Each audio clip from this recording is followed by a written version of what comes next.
पहले शमूएल की पुस्तक फर्स्ट शमूएल 7वां अध्याय चैप्टर 7 और उसका 12वां वचन वर्स 12।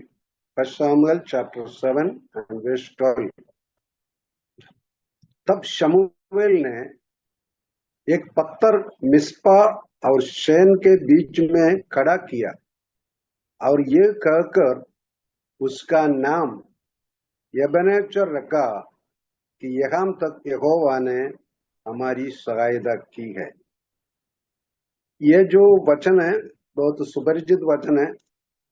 एबेनेजर शब्द सब लोग अच्छे से जानते हैं। यहाँ तक यहोवा ने हमारी सहायता की है। ये जो रखा हुआ पत्थर एक विजय का पत्थर है, एक विजय का अनुभव है, एक आत्मिक विजय का एक पत्थर है, एक यादगार का पत्थर है, एक मेमोरियल स्टोन और एक धन्यवाद का भी पत्थर है, a stone of thanks giving. तो ये जो एबेनेजर जो अनुभव है, ये विजय का अनुभव है। इस अनुभव को लेकर इसके पीछे की बात है और इसके आगे की बातों को थोड़ा सा हम मनन करेंगे। इसके पहले क्या हुआ था और इसके बाद क्या हुआ था। इसके पहले एबेनेजर इस अनुभव के पहले क्या दशा में था, उसके बाद में क्या दशा में था, उसके बारे में हम लोग देखेंगे। जब हम लोग इस अध्याय का, इस पुस्तक का, पहले शमूएल की पुस्तक में जब हम आते हैं तो यहाँ पर है ये शमूएल नामक जो व्यक्ति है, पहले अध्याय में उसका जन्म के बारे में हम लोग पढ़ते हैं। दूसरा तीसरा अध्यायों में उसका बालकपन का, उसका चाइल्डहुड का बारे में हम लोग पढ़ते हैं। वो कैसे एक बालक था, वो यहोवा और मनुष्य से दोनों से प्रसन्न रहा है। उसके जीवन को लेकर यहोवा और मनुष्य दोनों प्रसन्न थे और यहोवा के उपस्थिति में वो सेवा टहल करने वाले एक बालक। लेकिन 8वां अध्याय में जब हम आते हैं, उसका पहले वचन में हम लोग पढ़ते हैं शमूएल बुढ़ा हुआ, शमूएल बुढ़ा हुआ। And it came about when Samuel was old. तो 8वां अध्याय में वो बुढ़ा हो गया है। तो फिर उसका जवानी के बारे में हम लोग 7वां अध्याय पढ़ते हैं। जवानी में उसने क्या सेवा किया है। तो उसके जवानी में हम लोग एबेनेजर के अनुभव को देखते हैं। वृद्धावस्था में भी वो परमेश्वर की उपस्थिति में फलवंत वृक्ष था। ठीक है, अभी इस अध्याय में 7वां अध्याय का आरंभ में जब हम देखेगा तो एक विलाप से शुरू होता है। विलाप या मौनी। 7वां अध्याय का दूसरा वचन में हम लोग इस प्रकार पढ़ते हैं, किरियत-यारीम में रहते रहते संदूक को बहुत दिन हुए, अर्थात 20 वर्ष बीत गए और इस्राएल का सारा घराना विलाप करता हुआ यहोवा के पीछे चलने लगा। इस्राएल का सारा घराना विलाप करता हुआ यहोवा के पीछे चलने लगा। तो एक विलाप को आरंभ में हम देख रहे हैं। इस विलाप किरियत-यारीम में यहोवा का संदूक पहुंचने के बाद की बात है। लेकिन इसके पहले भी एक विलाप हम देख सकते हैं। वो 6 अध्याय का 19 में है। 6 अध्याय का 19 में, फिर इस कारण से कि बेतमेश के लोगों ने बेतमेश के लोगों ने यहोवा के संदूक के भीतर झांका था। उसने उसमें से 70 मनुष्य और फिर 50,000 मनुष्य मार डाले। और वहां के लोगों ने इसलिए विलाप किया कि यहोवा ने लोगों का बड़ा ही संहार किया था। तो ये पृष्ठभूमि आप लोग शायद जानते होगा। यहोवा का संदूक इस्राएल के बीच में से छीन लिया गया। यहोवा के मिलाप वाले तंबू के परम पवित्र स्थान में रखा हुआ यहोवा का शकीना महिमा वास करने वाला वो संदूक को फिलिस्तियों ने छीन कर लेकर गया। और इकाबोद के अनुभव में यहोवा की महिमा हमारे बीच में से उड़ गई। उस अवस्था में इस्राएल पहुंचा। उसके बाद वो वापस आया तो बेतमेश के लोगों के पास आया। वहां पर आया तो उन्होंने एक यहोशू नामक व्यक्ति के खेत में एक पत्थर था। उस पत्थर के ऊपर उस संदूक को रखा और उस संदूक को रखा। उसके बाद उन्होंने क्या किया, वो संदूक का आदर नहीं किया। मतलब यहोवा का कोई आदर, यहोवा का परम पवित्र संदूक जिसमें परमेश्वर की महिमा रहते थे, उसके पास कोई मनुष्य आ नहीं सकते थे। साल में एक बार महायाजक प्रवेश कर सकते थे। ऐसी एक संदूक का कोई आदर नहीं किया। उस संदूक के पास आके उसके अंदर झांक रहे थे। तो ये अनादर परमेश्वर सहन नहीं किया। तो परमेश्वर ऐसा है जो अनादर करता है, जो अनादर करता है उसको देख के रखता है और अनादर करने वालों का ऊपर उसी के अनुसार किया जाएगा। और हम देखते हैं बेतशेमेश के 50,070 लोग मारा गया। ये भयंकर संहार हो गया। तभी उन्होंने विलाप किया और बोला ये पवित्र परमेश्वर के सामने कौन खड़े हो सकता है।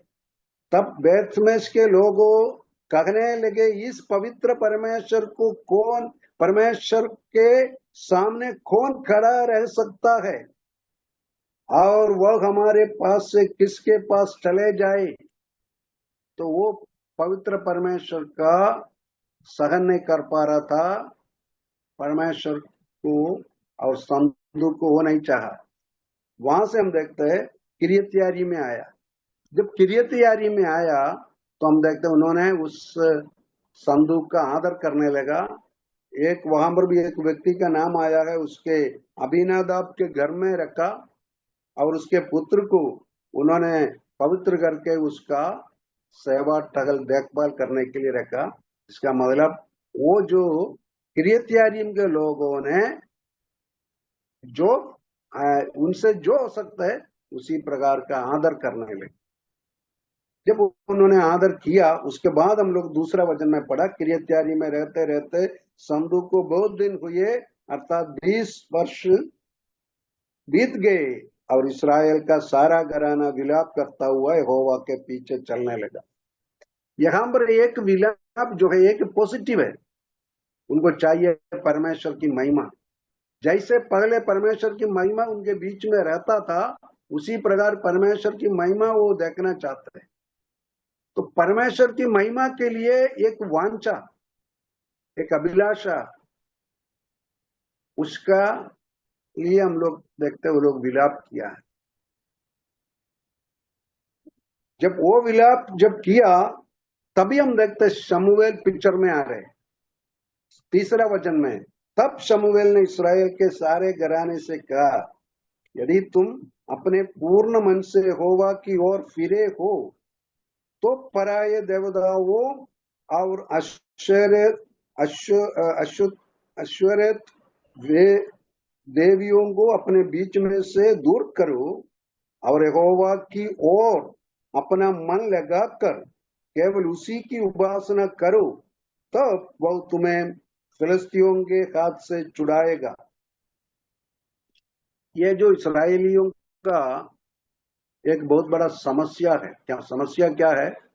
ये लोग यहोवा को तो छोड़ा नहीं है, यहोवा को तो रखा है साथ में, यहोवा पर भरोसा भी है, लेकिन साथ साथ में कुछ देवियों को, देवताओं को भी साथ में ले लिया है। ये देवी देवता इनके जीवन में कैसे आया? ये लोग जो है दूसरे मनुष्यों की बातों पर भी थोड़ा ज्यादा ध्यान देने लगा कि वो देवता को रखेगा तो वो आशीष मिलेगा, ये देवता को रखेगा तो ये आशीष मिलेगा, और ऐसी देवता को रखेगा तो ऐसी आशीष मिलेगा। तो हम देखते हैं अन्य जातियों की बातों को लेकर उनके जैसे कुछ आशीष को पाने के लिए और कुछ देवी देवताओं को भी लेकर आया अपने जीवन में। लेकिन परमेश्वर क्या बताते हैं? केवल तुम अपना पूरा मन से, परमेश्वर पूर्ण मन से होगा की ओर फिरो। तुमको परमेश्वर को पूरा मन चाहिए, आधा मन नहीं चलेगा। आधा मन से जो सेवा करते हैं उससे परमेश्वर प्रसन्न नहीं होगा। मलयालम में एक गाना है, प्रभु आपसे बढ़कर प्यार करने के लिए मुझे मेरे जीवन में कुछ नहीं होना चाहिए, ऐसा दुख के साथ एक गाना एक बड़ा प्रभु के दास ने लिखा है। वो गाना वो लिखने के लिए एक कारण है। वो आदमी एक सेवक था, एक अध्यापक था, एक किसान भी था। तो वो जो है, जो केले का खेती, केला वृक्षों का एक खेती लगाया था, तो सुबह उठकर 5 बजे उठकर 1 घंटा प्रभु की उपस्थिति में प्रार्थना में प्रार्थना और आराधना में समय बिताने वाला था 5 बजे उठकर। उसके बाद ही फिर बाकी सब काम के लिए जाता था। लेकिन जब केला रखने के बाद उसको सुबह सुबह केला भी देखने के लिए वो जाता था। तो 1 घंटा प्रार्थना करके केला देखने के लिए जाके केला का खेती में कैसे है उसको थोड़ा पानी डालना, ऐसे सब काम के लिए जाते थे। लेकिन अभी हम देखते हैं फिर प्रार्थना का समय थोड़ा कम हो गया। 5 बजे 6 बजे जाते थे, अभी 5:30 बजे जाने लगा, फिर 5:15 बजे जाने लगा, फिर तो प्रार्थना छोड़ के जाने लगे। तो परमेश्वर के आत्मा ने उससे पूछा, क्या तुम मेरा से भी बढ़कर महत्व जो है केले के लिए दे रहे क्या, खेती के लिए दे रहे का? तो ऐसा सवाल आत्मा ने पूछा, क्योंकि वो जो परमेश्वर के लिए जो स्थान, सम्मान, आदर, जो समय, जो आराधना, वो दूसरा चीज चोरी करके लेकर गया। तभी उसके हृदय में दुख आया। तभी उन्होंने बोला, परमेश्वर आपसे ज्यादा प्रेम करने वाला कोई भी चीज मेरे जीवन में नहीं आना। कभी कभी ऐसा बहुत चीज हमारे जीवन में आता है। तो इधर हम देखते हैं काफी ऐसी देवी देवता उनके जीवन में आके परमेश्वर के लिए जो आदर सम्मान देने का जो स्थान है, जो समय है, छीन कर लिया है। अभी पूर्ण हृदय से उसके पास आना है, बाकी सबको पूर्ण रूप से त्यागना है, ऐसी बताया। तो अभी हम देखते हैं उन्होंने उसके लिए तैयार हुआ। तभी हम देखते हैं उसका 5 वचन में, फिर शमूएल ने कहा, सब इस्राएली को मिस्पा में इकट्ठा करो और मैं तुम्हारे लिए यहोवा से प्रार्थना करूंगा। ये एक बड़ी बात है। वो लोग मिस्पा में इकट्ठा किया। मिस्पा को एक बहुत बड़ा स्थान है। मिस्पा जो है ऐसी एक स्थान है, ये प्लेस ऑफ सेपरेशन है, जो लाबान और याकूब के बीच में जो एग्रीमेंट हो गया था कि तुम इधर नहीं आ सकते, मैं उधर नहीं आ सकता, हम लोग का सेपरेशन होगा। तो मिस्पा एक ऐसी जगह है, वो अलगापन का स्थान है। तो हम देखते हैं हमारा अलगापन जो है परमेश्वर की ओर से रखा है। हमारे लिए जो अलगापन है परमेश्वर की आत्मा और परमेश्वर के वचन के द्वारा हमको दिया गया है। उस अलगापन को पालन करते हुए हमारा जीवन आगे बढ़ना है। तो मिस्पा वो बात को दिखाते हैं, तुमको अलग, तो इस्राएल अलग किए हुए लोग हैं, परमेश्वर ने बुला के अलग किया है। परमेश्वर ने अपने लहू से खरीद के मोल लेकर अलग किए हैं। परमेश्वर के पवित्र लोग है, उनका अलगापन उनके जीवन में दिखाई देना चाहिए। वो बात को वहां पर उनको इकट्ठा किया है, मिस्पा में इकट्ठा किया है और बताया मैं तुम्हारे लिए प्रार्थना करूंगा। देखो, शमूएल एक व्यक्ति है, इसके बारे में भजन संहिता 99 के 6 में, भजन संहिता साम नंबर 99 वर्ष 6 में लिखा है, वो परमेश्वर के याजकों में मूसा और हारून और प्रार्थना करने वालों में शमूएल, उन्होंने प्रार्थना किया, परमेश्वर ने सुना। और यिर्मयाह की पुस्तक 15 अध्याय, यिर्मयाह की पुस्तक 15 अध्याय का पहले वचन में लिखा है, परमेश्वर यिर्मयाह से कह रहे हैं, यदि मूसा और यदि शमूएल खड़े होकर प्रार्थना करेगा तो भी इस प्रजा, मतलब उस समय की बात है, जब यिर्मयाह नबी के समय की बात है, इस प्रजा की ओर मेरा मन नहीं फिरेगा। इसका मतलब क्या है? मूसा और शमूएल जैसे लोग जो है परमेश्वर के सन्मुख खड़े होकर प्रार्थना करके परमेश्वर के मन को लोगों के ऊपर फिर के लाया है। जब क्रोध करके उनको नष्ट करने के लिए परमेश्वर आ रहा था, बीच में इन लोगों ने जो प्रार्थना याचना विनती करने के लिए खड़ा हो गया, तो परमेश्वर ने प्रजा के ऊपर क्रोध को छोड़कर तरस खाया, उनकी रक्षा किया, सहायता किया। ऐसा प्रार्थना करने वाला था शमूएल, ऐसा प्रार्थना करने वाला मूसा, और बहुत ऐसे लोग हैं जिनकी प्रार्थना के उत्तर में परमेश्वर ने महान महान कार्य किया है। तो यबनेजर विजय के पीछे ऐसा प्रार्थना करने वाला व्यक्तियों की जरूरत है।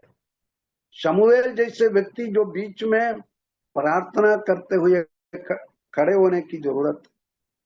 तो वो प्रार्थना हम देखते हैं, वो जो है वो लोगों के अंदर हम देखते हैं एक बेदारी आ गया, उनके अंदर जो है परमेश्वर के प्रति एक धुन निकला।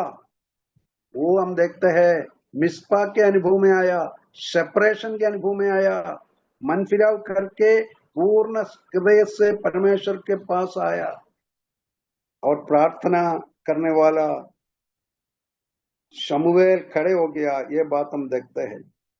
और तब वे मिस्पे में इकट्ठे हुए और जल भर के यहोवा के सामने उंडेल दिया है।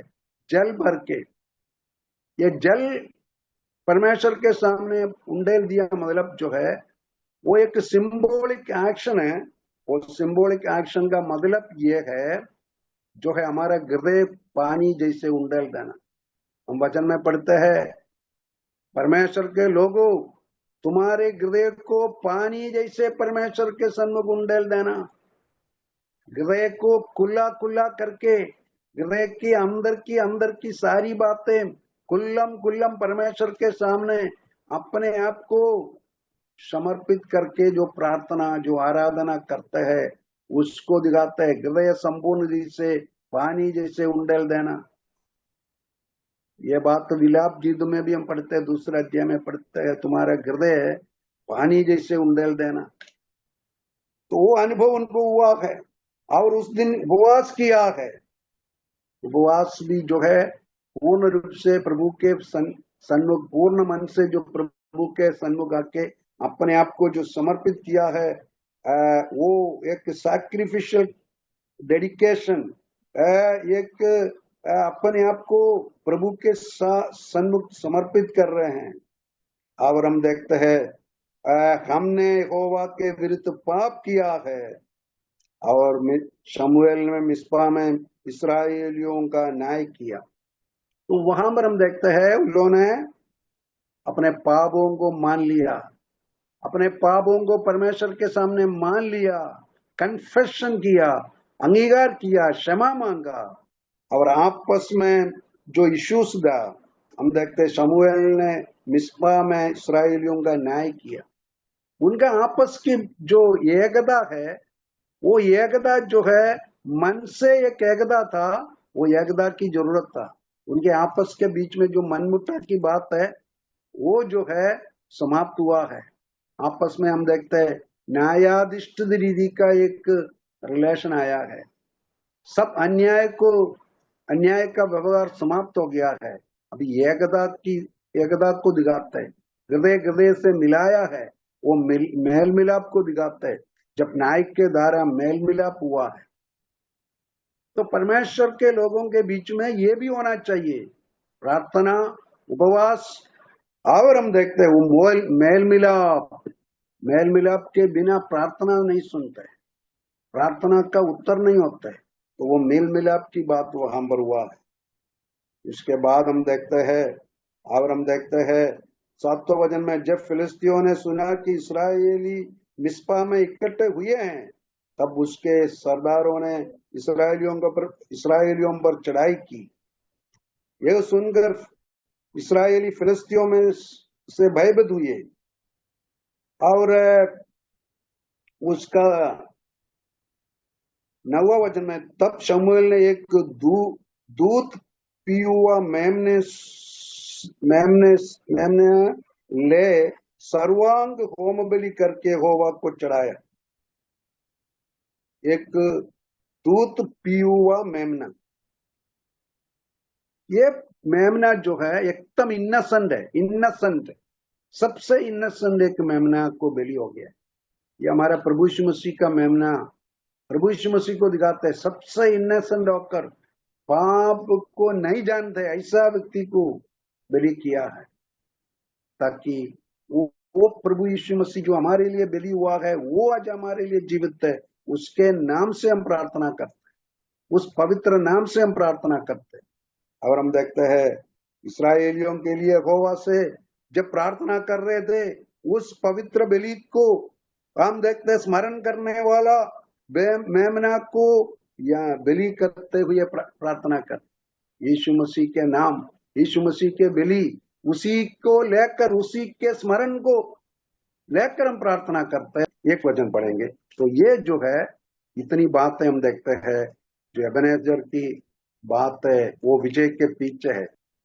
कुलोसियों 4:12, इपफ्रास जो तुम में से है और मसीह यीशु का दास है, तुम्हें नमस्कार कहता है और सदा तुम्हारे लिए प्रार्थनाओं में प्रयत्न करता है, ताकि तुम सिद्ध होकर पूर्ण विश्वास के साथ परमेश्वर की इच्छा पर स्थिर रहो।